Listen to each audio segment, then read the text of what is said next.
नमस्कार मित्रांनो. संग्राम पेटकर 255 चॅनलमधले आपलं स्वागत आहे. तर आजचा व्हिडिओ आहे तो एका स्ट्रॅटेजीवर आहे, ज्याच्यामध्ये आपण 10 ते 15 मिनटामध्ये 1000 पेक्षा जास्त रुपये मिळवू शकतो आहे. ही एक प्रकारची इंट्राडे स्ट्रॅटेजीच आहे. त्या स्ट्रॅटेजीला म्हणतात की स्काल्पिंग. स्काल्पिंग म्हणजे नावात असं काही भयानक असं नाही. तुम्ही फक्त एक थोडा वेळ, थोडं एक 5 ते 10 मिनटाचा रिसर्च स्वतःचा ह्याच्यामध्ये दिलात, तर तुम्हाला ह्याच्यामध्ये एक 15 ते 20 मिनटामध्ये 1000 प्लस रुपये मिळू शकतात.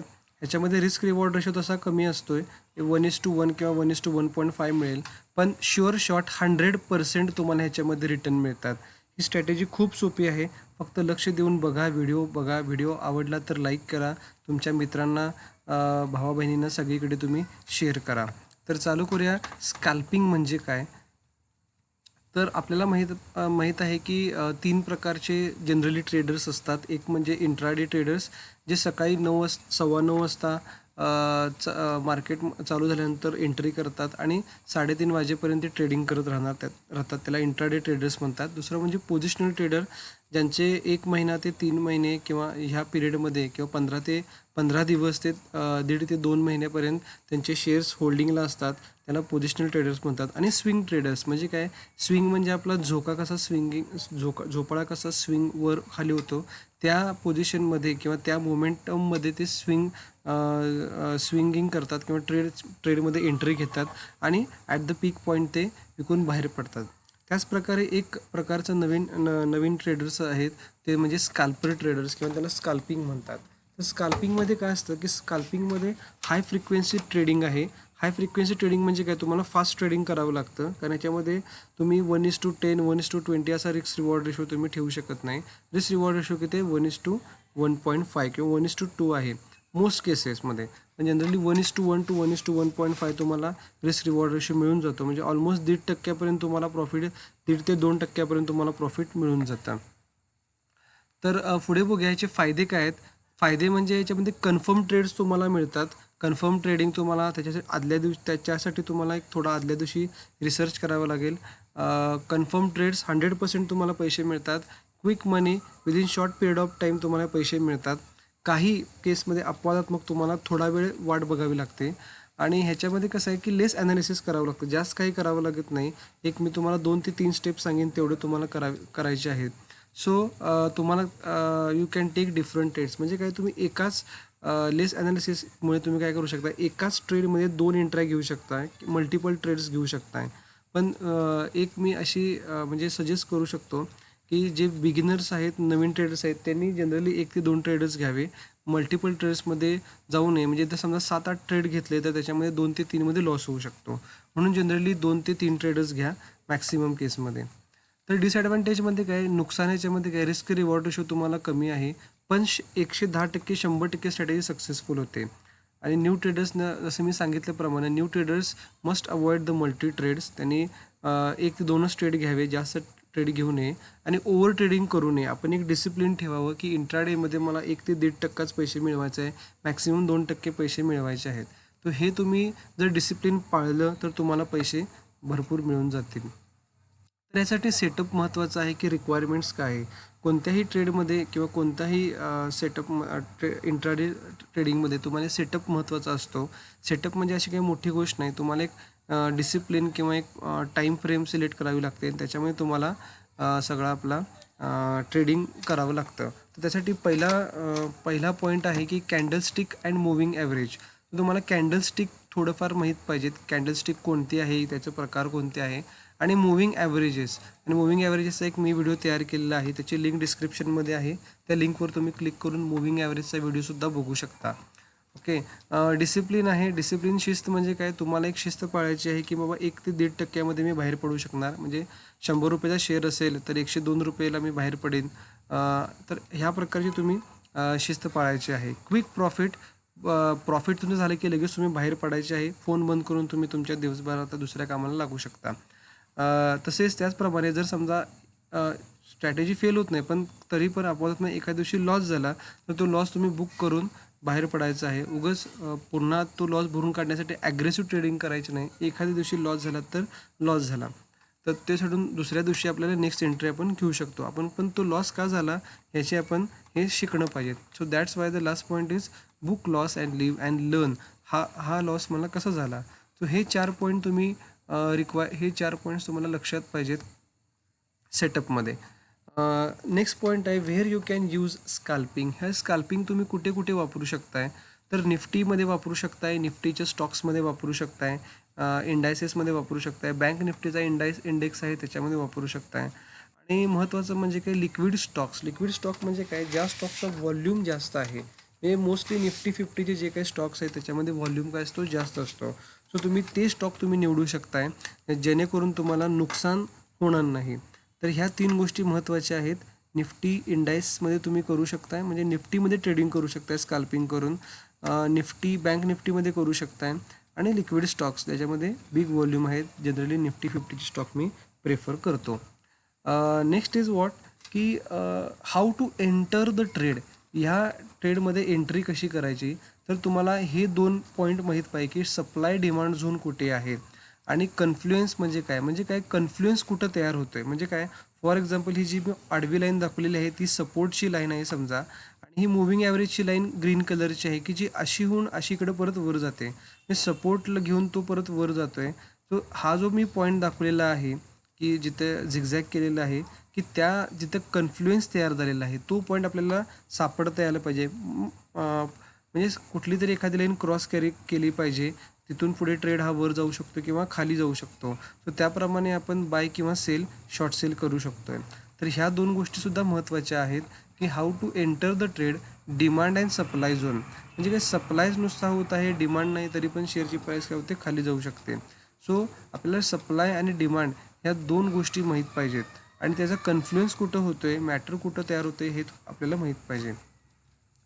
ओके तर असं त्याचं एक प्रकारचं पिक्चर एक एक्झाम्पलसाठी मी असं सांगितलेलं आहे. तर टूल्स कसे कुठले वापरायचे ह्याच्यामध्ये इंडिकेटर्स कसे लक्षात ठेवायचे आपल्याला काय इंडिकेशन दिलं की आपण ह्या ट्रेड्समध्ये एंट्री करू शकतो आहे. तर हे आपण इथे बघूया. तर त्यासाठी आपल्याला पहिली गोष्ट काय पाहिजे की 20 डेजचं एक्सपोनेन्शियल मूव्हिंग ॲव्हरेज पाहिजे आहे. मूव्हिंग ॲव्हरेजचा मी व्हिडिओची लिंक पाठवलेली आहे. एक्सपोनेन्शियल मूव्हिंग ॲव्हरेज आहे त्याचा डे पिरियड काय पाहिजे की 20 डे पाहिजे. आणि दुसरं म्हणजे तुम्हाला प्राईस ॲक्शन कळायला पाहिजे. प्राईस ॲक्शन मी कायम बोलत असतो. प्राईस ॲक्शन म्हणजे असं काही मोठं नाही. तुम्हाला फक्त कॅन्डल स्टिकची नावं माहीत पाहिजेत किंवा कोणती कॅन्डल आहे ती माहीत पाहिजे. तर त्याच्यात ह्यातल्या 2 आपल्याला ह्या स्ट्रॅटेजीसाठी स्काल्पिंग स्ट्रॅटेजीसाठी 2 कॅन्डल्स आपल्याला माहीत पाहिजेत. एक म्हणजे माराबुजू कॅन्डल जी आहे आणि पिन बार कॅन्डल. सो माराबुजू कॅन्डलमध्ये 2 प्रकारचे कॅन्डल्स असतात. जी ग्रीन कलरची दिसते अशी मोठी कॅन्डल झालेली असते आणि त्याला ह्या ज्या विक्स आहेत वरची विक्स म्हणजे सेलर्स असतात आणि खालची म्हणजे बायर्स असतात. ती छोटी असतात किंवा कधी कधी नसतात पण. तर ह्या कॅन्डलला म्हणतात की बुलिश माराबुजू. बुलिश म्हणजे काय ही जर कॅन्डल तयार झाली असेल अशी तर तिथून ट्रेड काय जाणार आहे असा वर जाणार आहे. आणि दुसरी आहे ती बेरिश माराबुजू आहे. बेरिश माराबुजू जर अशी कॅन्डल तयार झालेली असेल तर हा ट्रेड असा इथून पुढे खाली जाऊ शकतो. 90 ते 95% असंच होतं. कधी कधी रिव्हर्स होऊ शकतं. पण ही गोष्ट लक्षात ठेवा ह्या कॅन्डलला म्हणतात की माराबुजू. ग्रीन कलरला बुलिश माराबुजू आणि लाल कलरला म्हणतात की बेरिश माराबुजू. तर वरच्या ज्या विक्स आहेत त्याला म्हणतात बायर्स आणि खाली जी विक्स आहे त्याला म्हणतात की सेलर्स. त्याचप्रकारे दुसरी आहे की pin bar candle. Pin bar म्हणजे काय याचा जर तुम्ही शेप बघितला तर एखादा छोटा पिन किंवा टाचणीसारखा शेप आहे. तर ही आहे की बेरिश पिन बार कॅन्डल ज्याच्यामध्ये खाली बायर्सच नाही आहेत आणि वरून सेलर जास्त आहेत. त्यामुळे इथून ट्रेड अशी जर कॅन्डल झाली तर इथून ट्रेड काय होऊ शकतो असा खाली जाऊ शकतो. तिथं म्हणजे तुम्ही बेअर पोझिशन घेऊ शकता किंवा शॉर्ट सेल करू शकताय. आणि इकडं ही जी आहे की बुलिश पिन बार कॅन्डल आहे ज्याच्यामध्ये बायर्स जास्त आहेत सेलर काहीच नाहीत किंवा कमी आहेत आणि इथं ग्रीन कलरची कॅन्डल झालेली आहे. तर ह्या 2 कॅन्डल स्टिक तुम्हाला लक्षात पाहिजेत. माराबुजू म्हणजे काय आणि पिन बार कॅन्डल म्हणजे काय ह्यालाच आपण एक प्रकारे काही प्रमाणात प्राईस ॲक्शन म्हणू शकतो. तर जर 20 डेज एक्सपोनेन्शियल मूव्हिंग ॲव्हरेजचं एक उदाहरण बघूया की काय होऊ शकतं. समजा ही जी ग्रीन कलरची लाईन आहे ही चार्टमध्ये असं बघू शकतो आपण. ही ग्रीन कलरची लाईन आहे आणि त्याच्यावर अशी माराबुजू कॅन्डल तयार झालेली आहे किंवा त्या माराबुजू कॅन्डलनं क्लोजिंग दिलेलं आहे. खालची लाईन म्हणजे ओपनिंग प्राईस असते आणि वरची म्हणजे ही क्लोजिंग प्राईस असते. जर असं असेल तर इथं आपण बायची पोझिशन घेऊ शकतो, अशी कॅन्डल असेल तर. त्याचप्रमाणे अशी जर कॅन्डल झाली असेल, दोन्ही पण असू शकतात किंवा एकावेळी एक पण असेल, पण अशी जरी कॅन्डल झाली असेल, त्याची ही ओपनिंग प्राईस आहे, ही क्लोजिंग प्राईस आहे, तरी पण आपण इथं बाय पोझिशन घेऊ शकतो. आणि ह्याच जर कॅन्डल ह्या लाईनच्या खाली झाल्या असतील तर इथं आपण शॉर्ट सेल करू शकतो किंवा आधी बेरीज पोझिशन आपण घेऊ शकतो. हे एक उदाहरण आहे, आपण चार्टमध्ये पुढे बघायचंच आहे. तर ट्रेड कसा घ्यायचा आहे, तर आपल्याला दोन प्रकारे हा ट्रेड घेता येऊ शकतो. ह्याच्यामध्ये आपण आज एकच बघायचं आहे, दुसरं तुम्ही एक सराव करायचा आहे. पहिला ट्रेड म्हणजे काय, 20 डेज एक्सपोनेन्शियल मूव्हिंग ॲव्हरेज वापरून आपल्याला ट्रेड कसा घेता येईल. आणि दुसऱ्यामध्ये previous day high and low, म्हणजे मागच्या दिवसाचा एक शेअर घेतला समजा, तर त्याचा शेअरचा मागच्या दिवसाचा हाय किती आहे, डेचा हाय किती आहे आणि डेचा लो किती आहे, त्याप्रमाणे तुम्ही घेऊ शकताय. समजा हे ज्या व्हर्टिकल 2 लाईन्स आहेत आणि ह्याच्यामध्ये एक ट्रेड दिलेला आहे, त्याचा समजा हा लो आहे आणि हा हाय प्राईस आहे. म्हणजे हे दुसऱ्या ह्याचं उदाहरण आहे, म्हणजे प्रिव्हियस डे हाय अँड लोचं. आणि आज हा इथं स्टॉक ओपन झालेला आहे आणि हा बरोबर याच्या हायच्या लेवलला आलेला आहे. आणि इथं जर अशी कॅन्डल स्टिक झाली असेल, म्हणजे बुलिश मारा बाजू, तर इथून आपण अप ट्रेंड पाहू शकतो किंवा इथं आपण बाय पोझिशन बनवू शकतो. ॲट द सेम टाईम समजा हा कालच्या डेचा हाय आहे आणि तिथं समजा अशी बेरिश माराबाजू कॅन्डल तयार झाली आणि तिथून आपण डाऊन ट्रेंड बघू शकतो, तिथं आपण बेरिश पोझिशन बनवू शकतो. आता हे कधी झालं, तर मागच्या दिवसाच्या हायला. त्याचप्रमाणे मागच्या दिवसाच्या जर लोला जर सेम पॅटर्न तयार झाले तर तुम्ही त्याप्रमाणे बाय आणि सेलची पोझिशन तुम्ही बनवू शकता. तर हे कसं बघायचं, कसं करायचं, ह्याचं एक उदाहरण बघूया. तर त्यासाठी आपल्याला काय पाहिजे की एक्सपोनेन्शियल मूव्हिंग ॲव्हरेज कसं लावायचं हे माहीत पाहिजे. तर हा सेटअप जो आहे, हे चार्ट जनरली 0 पण तुम्ही बघू शकता. आता 0 चार्ट आहे. तर इथं स्टडीजमध्ये गेला, वन्स तुम्ही ओपन करताय चार्ट, स्टडीजमध्ये मूव्हिंग ॲव्हरेज वापरलेलं आहे. RSI व्हॉल्यूम मी नेहमीच वापरतो. VWAP एक कन्फर्मेशन इंडिकेटर आहे. VWAPचा पण एक मी व्हिडिओ बनवणार आहे. वेटेड ॲव्हरेज त्याला म्हणतात, व्हॉल्यूम वेटेड ॲव्हरेज म्हणतात. सो तो व्हॉल्यूम कन्फर्मेशनसाठी वापरलेला आहे मी. तर ही जी भगव्या कलरची लाईन आहे त्याला म्हणतात की VWAPची लाईन आहे. आणि ही जी ग्रीन कलरची लाईन आहे त्याला म्हणतात 20 डेज मूव्हिंग एक्सपोनेन्शियलची लाईन आहे. तर हा अडाणी पोर्ट्स घेतलेला आहे. अडाणी पोर्ट्सचा आजच्या टॉप लुजर्समध्ये होता. तर तो कसा लुजर्समध्ये आहे आणि तिथं आपण स्कॅल्पिंग कसं वापरू शकतो ते बघूया. तर हा चार्ट आहे आजचा आणि टाईम फ्रेम आहे 5 मिनिटाची. तर ह्यासाठी तुम्हाला 5 मिनिटाची टाईम फ्रेम वापरायची आहे. आता ह्यामध्ये मी फक्त 20 डेजची स्ट्रॅटेजी वापरणार आहे. तुम्ही हाच ट्रेड तुम्ही काय करू शकता की मागच्या दिवसाचा हाय आणि लो स्ट्रॅटेजी वापरून तुम्हाला जमेल का, हे फक्त एक तुम्ही प्रॅक्टिस करा. तर बघितला तर पहिल्या 5 मिनिटामध्ये ही तर कॅन्डल तयार झालेली आहे, एक प्रकारची बुलिश कॅन्डल आहे. तर पहिली 5 मिनिटं सोडून द्यायची आहे. VWAPच्या वर गेलेलं आहे. तिथून पुढे बघा की कॅन्डल थोडी बेरीज झालेली आहे. सो ही बेरीज आहे. तर आपल्याला काय पाहिजे की 20 डेजला त्यानं क्रॉस करायला पाहिजे. तर इथं क्रॉस झालेलं नाही, पण हा VWAPच्या खाली क्लोज झालेला आहे. VWAPच्या खाली. सो इथं एक तुम्ही कन्फर्मेशन मिळू शकतं की हा ट्रेड आज बेरिश राहू शकतोय. कारण VWAP म्हणजे काही ॲव्हरेज लाईन आहे. सो ॲव्हरेज लाईन असेल तर तिथं आपण काय करू शकतो, एक प्रकारचं एक सेंटिमेंट बनवू शकतो की इथून आता शेअर हा खाली जाऊ शकतोय. तर बघा थोड्याच म्हणजे एक नाही म्हटलं तर एक 10:30च्या आसपास ह्यानं 20 डेज मूव्हिंग ॲव्हरेजच्या खाली क्लोजिंग दिलेलं आहे. आणि एक प्रकारची इथं कॅन्डल तयार झालेली आहे की इथं माराबाजू कॅन्डल तुम्हाला बघायला मिळेल. सो ह्या पोझिशनमध्ये तुम्ही जर इथं शॉर्ट सेल केला असता तर ऑलमोस्ट 835च्या प्राईसला, तिथून पुढे हा शेअर 1.5 का 2% खाली पडलेला आहे. बिलो 800पर्यंत हा गेलेला आहे. तर तुम्ही बघू शकता की 2%पेक्षा जास्त तुम्ही आज म्हणजे ह्या शेअर्समध्ये तुम्ही पैसे मिळवू शकला असता.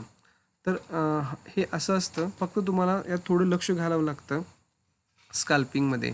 दुसरा शेअर बघूया जो स्टॉप गेनरमध्ये होता, तो होता SBI, state bank of India. ह्याच्यामध्ये पण मी सेम बघितलेलं आहे. तुम्ही परत इकडे मागचा हाय लो वापरून तुम्ही स्ट्रॅटेजी बघू शकता. इथं आपण 20 डेज मूव्हिंग ॲव्हरेजचीच बघूया, एक्सपोनेन्शियल मूव्हिंग ॲव्हरेजची. तर ही भगवी लाईन VWAPची आहे आणि ही ग्रीन कलरची लाईन 20 डेज मूव्हिंग एक्सपोनेन्शियल ॲव्हरेजची आहे.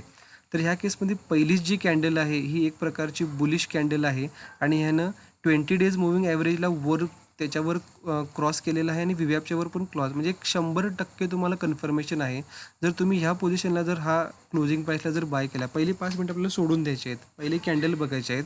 तर ह्या इथं जर तुम्ही जर जर बाय केला असेल, म्हणजे फॉर एक्झाम्पल 350च्या वर 350-55ला, तर ऑलमोस्ट हा तिथून पुढे त्याने हाय मारलेला आहे इथंपर्यंत 358, म्हणजे 58 म्हणजे 1% जर पकडला तर ₹4 जर ह्याच्यामध्ये पकडले तर हा 1% 1.5% इथेच तुम्हाला मिळून गेलेला आहे. आणि ऑलमोस्ट डेचा हाय हा 360च्या वर आहे, 370पर्यंत तुम्ही बघू शकताय 370च्या आसपास हा गेलेला आहे. सो ऑलमोस्ट 1.5 ते 2% तुम्हाला आरामात शुअर शॉट 100% प्रॉफिट मिळू शकतं.